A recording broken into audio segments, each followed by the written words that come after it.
Most of the time when they look at especially black men, they only see the anger.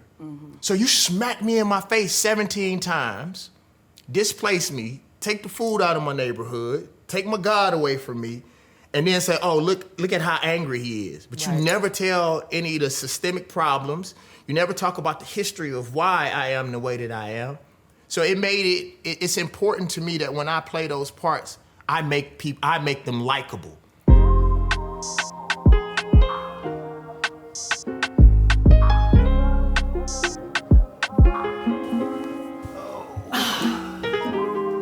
David Banner, you are here. Yes, I am. The actor.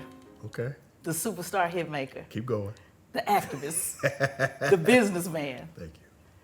The all of the above Renaissance man, really, real talk. Thank you. And now, John LeBlanc. Thank Did you see how I put that? Yeah, I saw you, yeah. Baby. Baby. You know my people from Louisiana. That's what Figaro is. Okay. Oh, yeah, it's my dad. Yeah, it makes sense. Yeah, it makes sense. Before we even start, I want to say just how elegant you look. Thank you look you. awesome. Thank And you. y'all, we're gonna do y'all a favor. We're not gonna sit up here and act like we don't know each other. Right. We're gonna loosen up a little bit just so y'all know.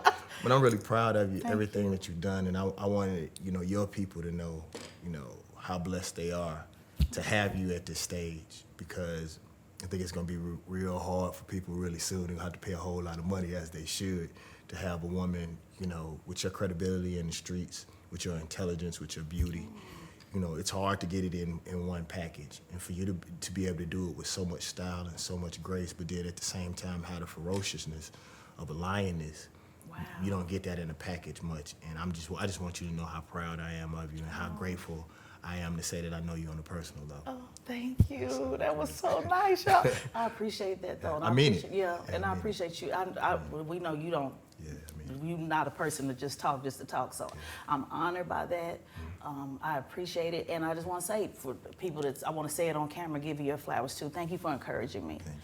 You've been very encouraging. You don't have to take out time to say, Tezlyn, keep pushing, keep going, because this work is hard, as you know. What we do is hard, trying to keep the community in mind at the same time, focusing on our business and having our families, depending on us, the whole city of Atlanta and Mississippi, you pretty much carrying that on your back.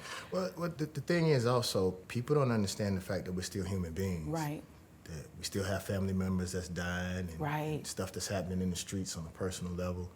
We still a black man and a black woman in America. Right. You know what I'm saying? And so all of that stuff on top of growing into an elder, understanding these new spaces. To be honest with you, I'm on the precipice of some business that will change the whole scope of my life. Wow. So even learning how to be a better human being, as I grow into this opulence and into these opportunities, I'm trying to make sure that I stay grounded in who I am. Even in my acting career, I say I want to be one of the first people who moves like I'm about to move and do the superhero movies and do the action movies and stuff like that, but I want to take my people with me. That's why I'm so excited about family business. New Orleans, it's giving me an opportunity to come back to my Like a Pimp fans. Right. You know what I'm saying? And grab them in a way that doesn't test my spirit and my soul. That's the reason why I didn't put out a whole lot of music, because as I became more conscious, I started understanding the responsibility of who I am. And although it is music, although it is entertainment, we know that some people in our community don't juggle those lines well. Wow. And we do have a responsibility, about what we put out and how we put it out. But what I realize is that, a wise man told me, he said, if you keep playing Jesus, you need to stop wondering why you always end up on a cross. Oh, wow. It's not my responsibility to save everybody. It's my responsibility to understand, for me to become conscious, for me to fall in line with God's plan. And if anything, I can be a consummate example of what it looks like when you do it at least halfway right. So, I'm just grateful to be able to still grow. And I am one of the few black men in entertainment that black people allow me to grow up in front of them. Think about that. Most times when anybody changes from what we used to, Right. I went from almost like a pimp to a Buddhist monk. You Right, know what I'm saying? right. And people was like, okay, well, he's still sexy though. Right, Nah, I'm just right. joking. No, I said, Did he they is say that, sexy though, by the Regina? way. Yeah. They did. Okay, all right. No, but I'm serious. Yeah. And they let me grow and they let me make mistakes. And they still supported me. Gave you grace and all of that. And so what I want to do is I want to, a lot of times, and I don't think people mean it every time it happens, but sometimes when people are able to move into those upper echelon spots, they feel like they got to move away from their people. You know what I'm saying? Like, I look at sports, and a lot of the most popular sports are ran by black people. But then when you see the commercials, it's not in our communities. You know what I'm saying? I don't see those people who benefit off of black bodies, help to build the communities that these black bodies are from. And I want to be an example of how we do it right. You know what I'm saying? Or at least for our people. So I'm grateful. Now, when you said left the music alone, it doesn't mean you may not ever do anything, but is it are you just laser focused on the act? Because you're doing your thing in acting. Let's just be clear about that. You are definitely not one of the rappers that let's just throw them in something. I did not have any clue that was you in Fight Night. So many people say that, man. I think it would have been so much more monumental for me, but the makeup, the hair was so great. I mean, a lot of people still to this day. No, you was just acting your ass off. Well, that too. No. You were acting your ass off. And I watched it a bunch of times, and then it clicked on. I said, is that Dave? And I know you. Yeah. So I'm telling you, no, it wasn't the hair or any of that. You were so in character, so in the zone that I literally did not know it was you. And I want to, that's very important, Dave, because I want to give you your flowers on that. I think one of our great, and I'm sure you would agree with this, one of the greatest actors that we have is Denzel Washington. But I still know that's Denzel. Right. There's no way he could be in something and I not know that's Denzel. And I'm not even talking about because he's just very popular, but he has a lot of the same mannerisms. You kind of recognize him. But you did that so amazing that I literally did not know it was you. You did tell us a little bit. We want to talk about family business, but that character. Well, I want to say something that's very important. Tasha Smith told me one time, she said, Banner, because you are over 6 feet tall and you're dark-skinned black man and you're not a comedian, they're going to constantly try to stereotype you and put you in, the dope dealer, the killer, positions. And now, once they figured out I wouldn't do that, now I got to be a preacher every other time. But, she said, but it is your responsibility to bring humanity to these characters. And I'll give you an example. While I was studying for Mo Slim, I did research on one of the most notorious Midwestern pimps. And Tez, I'm not an emotional person, but this almost brought tears to my eyes. He was in an interview. And they asked him, what did you want to be when you were a child? Guess what he said? He said, I wanted to be a gymnast. Wow. Tez, do you understand the disparity in our neighborhoods? That a young man wanted to put on leotards and flip around for the rest of his life and have fun. What is that disparity between that and being the most gangster pimp from the Midwest, period? Right. What holes are in our community that would drive him? And then he said, I didn't want to be a killer. He said, I didn't want to sell drugs. He said, that's what was left. So for me, when Tasha told me that, I realized that I had to bring some humanity. And most of the time when they look at especially black men, they only see the anger. So you smack me in my face 17 times, displace me, take the food out of my neighborhood, take my God away from me, and then say, oh, look at how angry he is. But you never tell any of the systemic problems. You never talk about the history of why I am the way that I am. So it's important to me that when I play those parts, I make them likable. Because you are very similar to me. We know the real killers. Right. I'm talking about the killers. For real. And there is no difference. The only difference is we go from 1 to 10, they go from 1 to 1,000. Right, that's right. That's right. And what's funny is most of the killers I know were some of the funniest guys that I ever met in my life. Right. But there's certain things that happen. And in building these characters, it is my responsibility to make sure that I place those things in these characters. And most of the time in our community, these characters came from pain. Most bullies were bullied. Right. You know what I'm saying? Most people who do things that are below the line, they usually lived below the line most of their lives. And sometimes I believe in our community, that's what makes us the cowards. Because you want to put them on TV, you want to go on these witch hunts, but what if the same thing happened to them? Why don't we talk about the pain and what happened to them? If those same things happen, let's address the whole situation and not the residual effect. So when I played Mo Slim, I said, I want to make him likable, but we know that he's nothing to play with. So I remember one time he was laughing, and I said, if you don't get my money, you're going to die. And that's it. We ain't got to get mad. We ain't got to talk about just don't have my money and watch you going to end up being in the ground. And so I lived amongst these people. That's what I came from.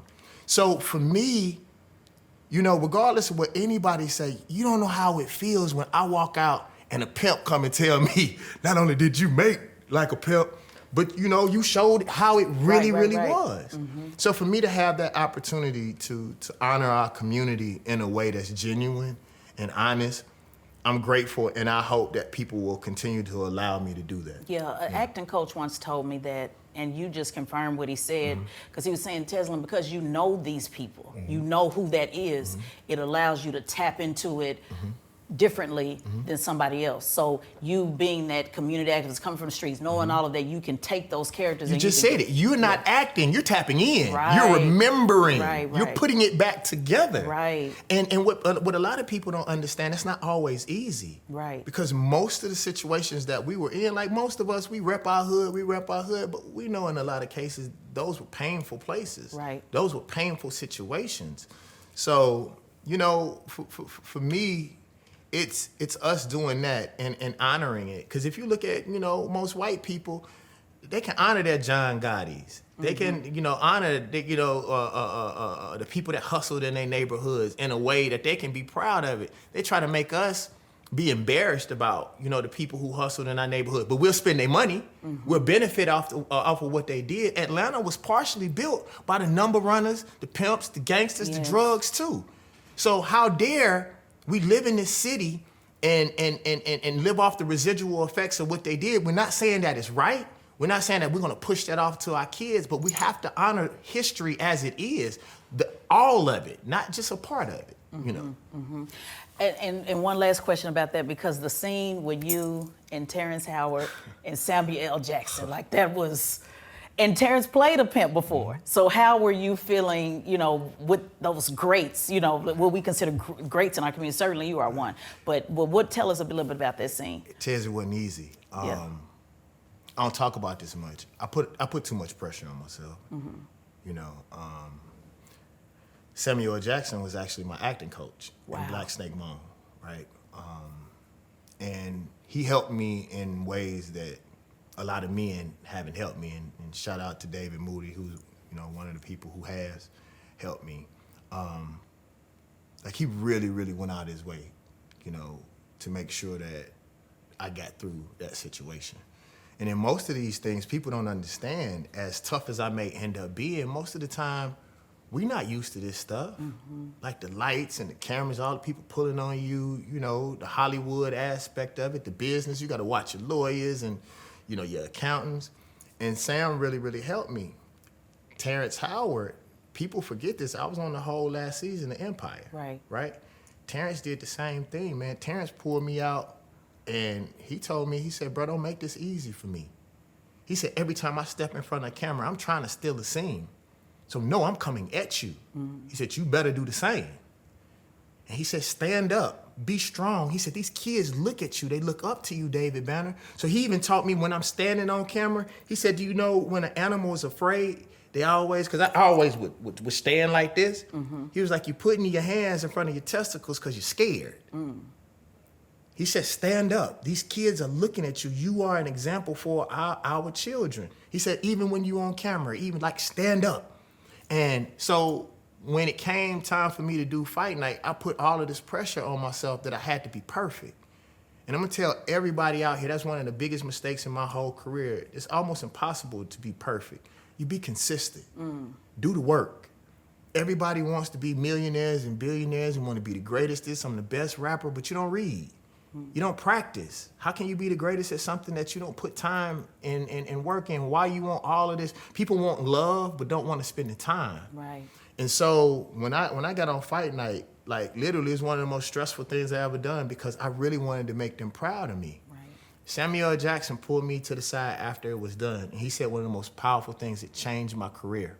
He said, Banner, when I first started off my career, I was just walking by. He said, in your first movie, you were across from me. Woo. And you survived. Woo. He said, so stop acting like that. You're supposed to be here. Wow. It's cool, bro, lay back. And then I was like, Wow. So it was a great experience, but I tell people, I plan on being one of the greatest, and I'm putting in the time. I'll say this about music really quick, because you hinted to it. It's not the music. I got an opportunity to spend some time with DJ Jazzy Jeff, and he brought me to his house. They had a playlist retreat. Some of the greatest producers, rappers in the whole wide world. And when I got there, I told Jazzy Jeff, I'm not doing no music, I'm not rapping, I'm here for you. Like, I'm acting. And Jazzy Jeff said, okay. And he ended up pulling me back to the side in 3 days. He said, David, I want to tell you something. He said, music has never done anything to you. He said, music hasn't done nothing but help your life. He said, now the business of music, that's something different. He said, but you have to honor what your blessing is, because without music, I wouldn't be here. So the one thing that I'll say, no, I'm not out of music. You know, I'm actually working on one of the biggest artists in the whole world. Come here, I whisper in your ear. Okay. I'm working on that album right now. You know what I'm saying? But what I said that I would do is that I want to get in a position where I'm so successful that I can do music the same way we did it when we were in our rooms. That it don't matter whether people buy it or not. That I'm wealthy enough, I'm well off enough that I can do music that really comes from my soul, and however people take it, it's fine with me. And I'm very close to that point now. So people have some music. So. But you still have to tap into, as a producer, you know, just the little things that's required. How do you move that over to your craft of acting? Those worlds don't marry? They do. But what I'll tell you, the most important things, and I'm actually saying this for you too. The most important thing that has happened for me, because people see all the cars and the boats and the stuff now. You have been on the boat a lot. Yeah, you've really been on the boat. It's because I've never done myself right. I never treated myself right. Like, think about all the money that I made, and most of it has gone to me taking care of other people. Right. And, you know, trying to do things to help the community. When I realized this, and I'm serious, I'm saying this directly to you, is people treat you exactly how you treat yourself. Wow. So if you treat yourself like a martyr, that's how they're gonna treat you. Wow. They're gonna continuously push you into the ground. And the day that I started treating myself like I was worth something, that I deserve everything that I'm supposed to have, and people started bringing money to me. Wow. People started bringing honor to me, respect to me.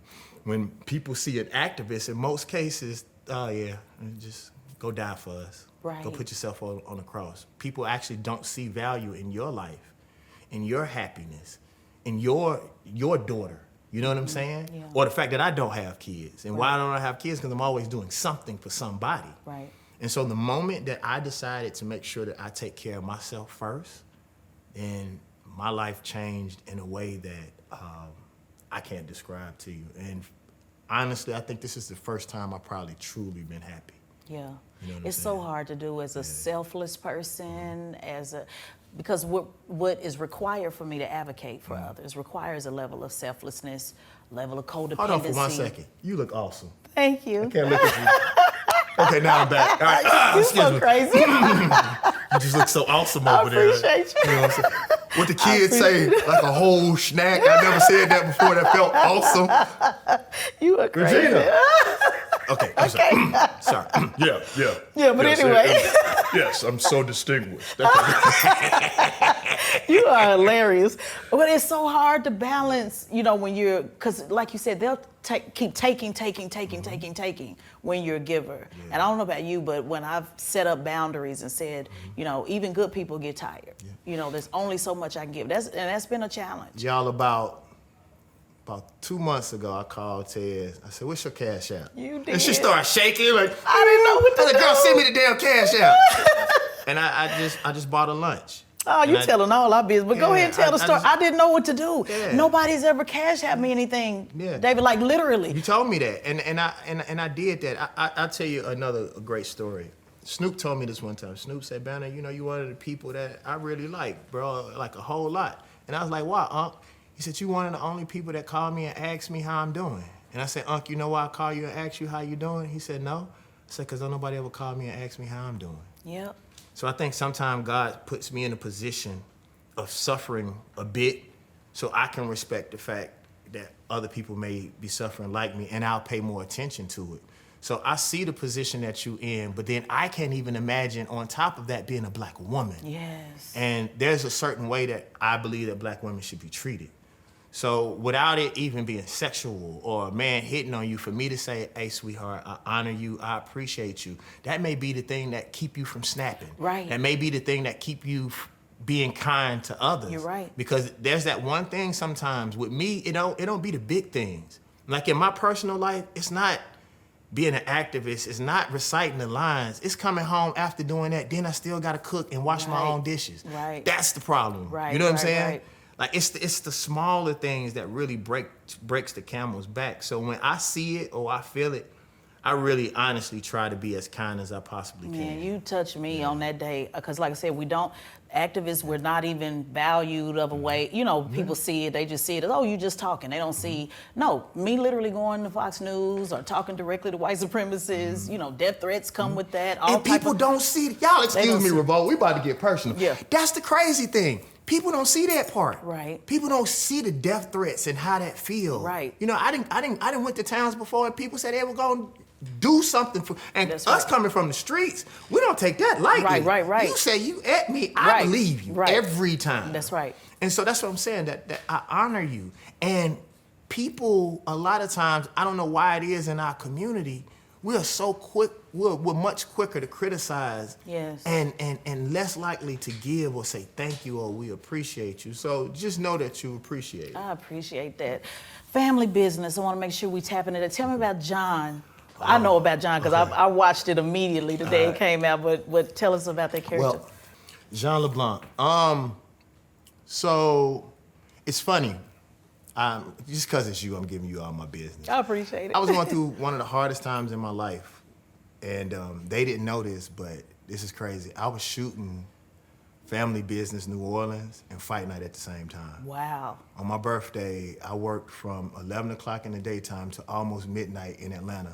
Went home, printed out my script, slept at Delta, was on set in LA at 11:30 and worked until 8 o'clock that night on my birthday. Wow. I had landed Family Business New Orleans first, and then usually I wouldn't take two projects at one time because what people don't understand, they see opportunity, but if you do either one of them in the wrong way, you can ruin both opportunities, right? Especially with you being tired and having to learn the amount of lines that I had, because in Family Business, I star in Family Business. Right, it's a lot of dialogue. And then we got to think about the pressure of Right. being in front of Taraji and Samuel L. Jackson on the other side,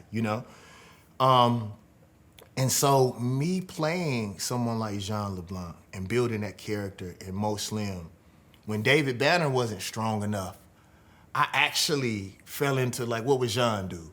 You know what I'm saying? What would Mo do? And being in these characters 10, 12 hours, sometimes a day, it strengthened those things that had been torn off from life and from people, and always having to be strong all the time in the streets, in my business, in my music, and acting, and activism. And so I'll say what Jean brought to me is because I actually used the part of me when I built Jean LeBlanc, because he's a dude who got it from the bottom and was really, really violent coming up. But now that you the boss, you can't move like that. Mr. Moody told me that. Mr. Moody said, you will hustle, grind. He said, that helped you get here. But in order for you to be a boss now, you're gonna have to sleep. You're gonna have to plan. You're gonna have to be strategic. So like Jean is fighting that. Like, I really wanna, but everybody, there's going to be a scene that comes up in the next episode where a lot of people going to die. And I made sure I didn't let people on this side of the camera see it. But when you see this aspect, you can see that he's thinking like, I'm the reason why these children are dying. And a lot of times we don't get to see that aspect of gangsters. And with us being in these types of situations and have brothers and uncles, and in some cases us, there are those times behind doors where it really, really affects us. Now, the streets can't see it. Right. But I wanted people to see that in Jean. Like, if you remember the first episode, I let them see Jean cry. You know he ain't nothing to play with. He had just shot Red 2-3 times and popped off. But I want them to see that this stuff does affect black people. Yes, it does. You know what I'm saying? And that is what's important to me in general. And family business allowed me to do that, and I appreciate that. Yeah, and shout out to, a lot of people don't know, Carl Weber is one of the largest black book publishers in the country. You guys gave a very close friend of mine a shot. Oh, that's dope. Clifford Spud Johnson wrote all his books in prison. So want to give Carl, he's allowing those opportunities for people. Talk a little bit about that, on how important, because you and I, talk about this all the time, but how important creating, those opportunities and what he's doing, with BET Plus, and how we have to support in these times. Right, the amazing thing about Carl is that I think that people don't know, or they forget just how big he is as a writer. How many #1 sellers this man has had. And for him to I don't know if I should say this, but like a lot of this is directly tied in with who he grew up with. Like, you got to do your research. This man has seen a lot. His family has seen a lot. So when he says family business, it means something a little bit different to him. And some of these stories are rooted in some very realistic places. These folks that hear us say, if we say it really happened, we'll be in court somewhere and say David Banner said. We don't want nobody catching the case. But it matters who's creating it and having that personal experience. And he, what I like about him is that he's so close to the story. I said something off the cuff when we were acting, and he went and made that a part of the storyline. So like sometimes it's hard on us as actors because we have so many lines to learn. Like sometimes we may not get that script until the night before. Right. But not from a standpoint of him being lazy, but he is so engaged in the story that the story is actually growing while we're shooting it. Yes. And you don't get that much. So as an actor, it's almost like my actions and what I'm doing, we're actually helping to write the story. Right. And I gotta be honest with you, I didn't think that they knew, how serious I am about acting. And I think I actually helped Jean. It's a movie that I want to do about an illustrator and a comic book writer who he ends up getting a family. And like in his head, his characters are alive. But as he gets children and a wife, they start fading. And that's sort of how I feel about our music. If we don't stay directly engaged, these characters die. Yeah.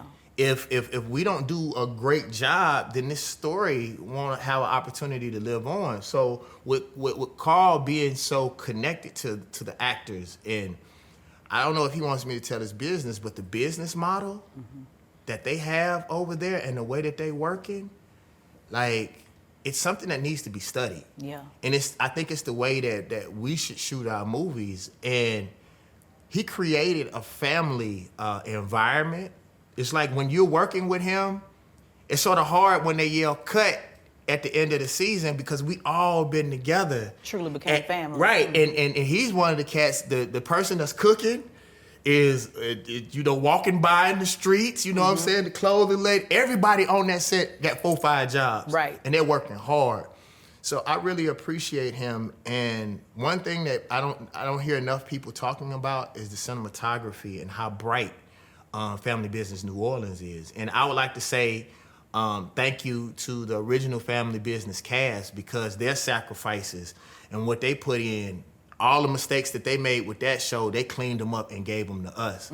So without that first Family Business cast and that story, we wouldn't be where we are today. And I'm really proud You know, we were, number 3 on Amazon as a whole. Amen, And so I amen. was happy about that. Yeah, so Black family business, before we get out of here, the Black family Right. and where we are now, and now having to unite in way, we've always talked about let's unite, let's work together, but now it is truly different. We always said it's different, but for our generation, we're in a different time on how to support. And I think supporting film is critically important. I'm always telling people, that's how we tell our stories. It's not just the news, it's not just interviews, but it's actually on the screen.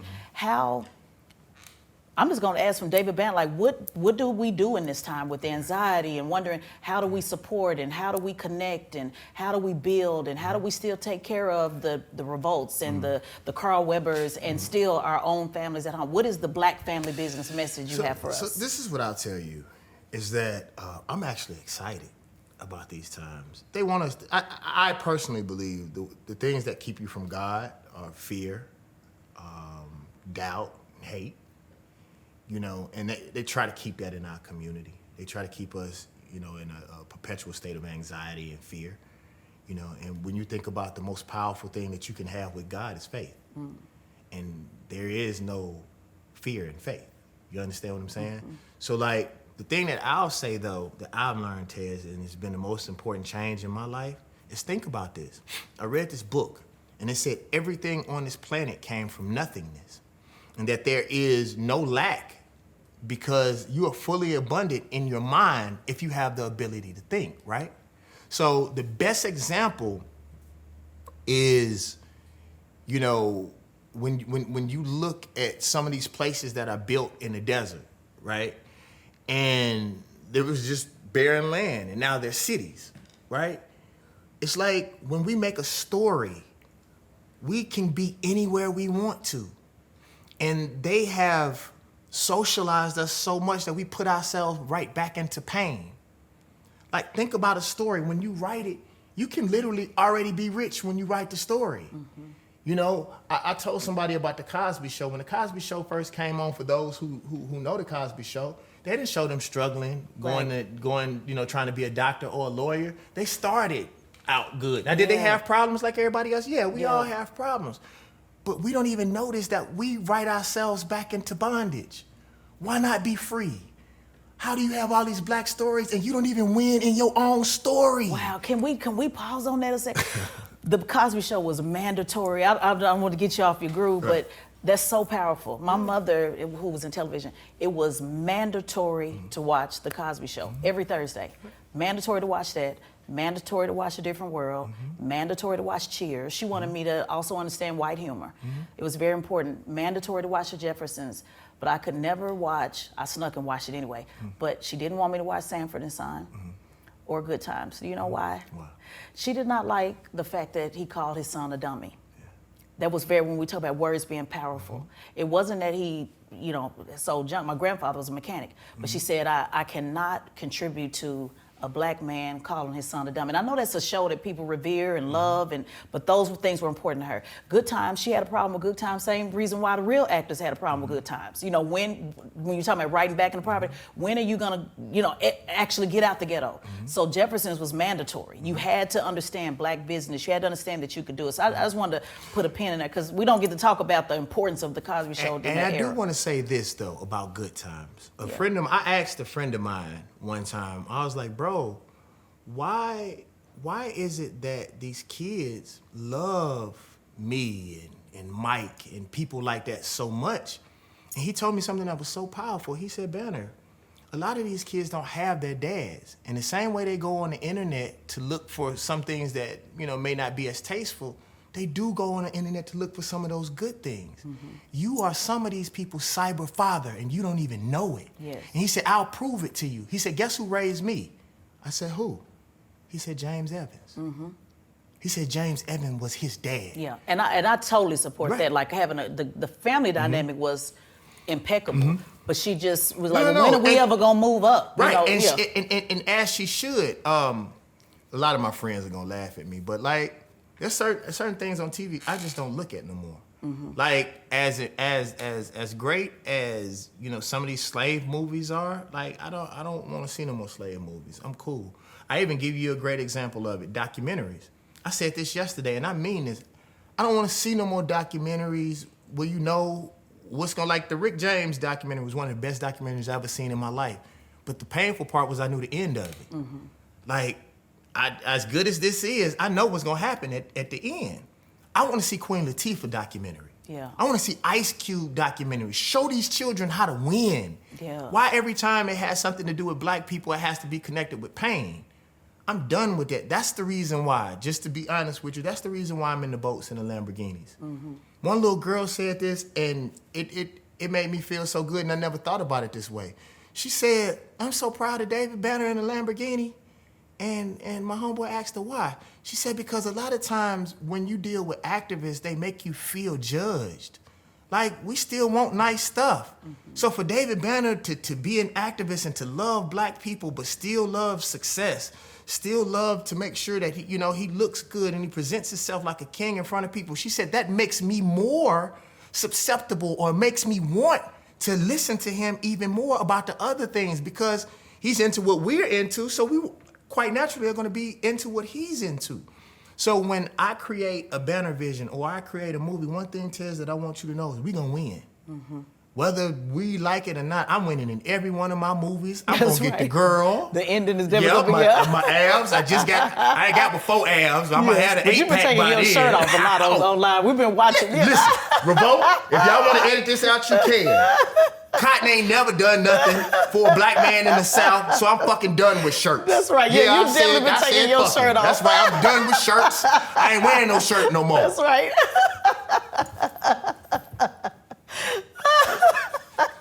I've been watching the lives, and they ain't gonna get it. Yeah. No, I'm just joking. No, but you're going through a thing here, though. So you're when you said it's the first time you've actually ever been happy, you're going through a spiritual awakening, a physical awakening. Baby, the last 2 years of my life were some of the most painful times in my life. The crazy thing is because I didn't need no money. So God put me in a position where a lot of times when you need money, you just grind. And we're actually grinding because we're afraid. And like, I'm man enough now to admit when I was afraid. I was really afraid. Mm-hmm. Even with me talking, I'm gonna start talking a lot less.